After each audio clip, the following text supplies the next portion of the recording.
Sekarang kita berada di wilayah Pucung Winangun. Pucung Winangun ini merupakan salah satu tanjung yang berada di sekitar Situ Lengkong. Di sini dulu merupakan wilayah Kepatihan pada masa Eyang Boros Ngora yang memindahkan pemerintahan dari Cipanjalu ke Nusa Larang. Lalu kemudian masa Eyang Haryang Kuning. Nah, masih ingat dalam Babat Panjalu, Eyang Haryang Kuning diisrenan menjadi raja di sini di ujung Winangun. Lalu pada masa Eyang Haryang Kancana, ini merupakan wilayah Kepatihan yang sudah berubah menjadi wilayah pemakaman umum. Di sini bersemayam salah satu tokoh besar.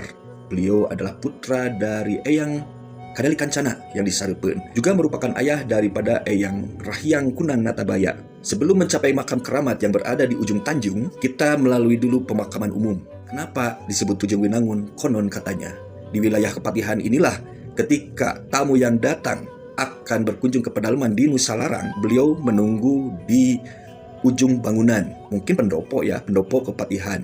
Makanya disebutlah Ujung Winangun, tempat tamu yang datang. Dan itu menurut Babat Panjalu. Sebelum Eyang Martabaya, tahta dipegang oleh ayahnya yaitu Eyang Kadali Kancana. Lalu ke atasnya Eyang Kulukunang Teko. Dan ke atasnya Eyang Haryang Kencana. Ke atasnya lagi Eyang Boros Ngora. Ke atasnya lagi Eyang Cakradewa. Ke atasnya lagi Eyang Lembu Sampulur. Ke atasnya lagi Eyang Ratu Permana Dewi. Nah, Eyang Ratu Permana Dewi ini merupakan karuhun dari Eyang Martabaya ini. Beliau merupakan keturunan Ratu Galuh Nyakrawati ing Tanah Jawa di Gunung Pitung yang menikah dengan Rangga Sakti dari Gunung Sawal. Disinilah Eyang Martabaya disemayamkan. Sampai ketemu di episode selanjutnya. Salam.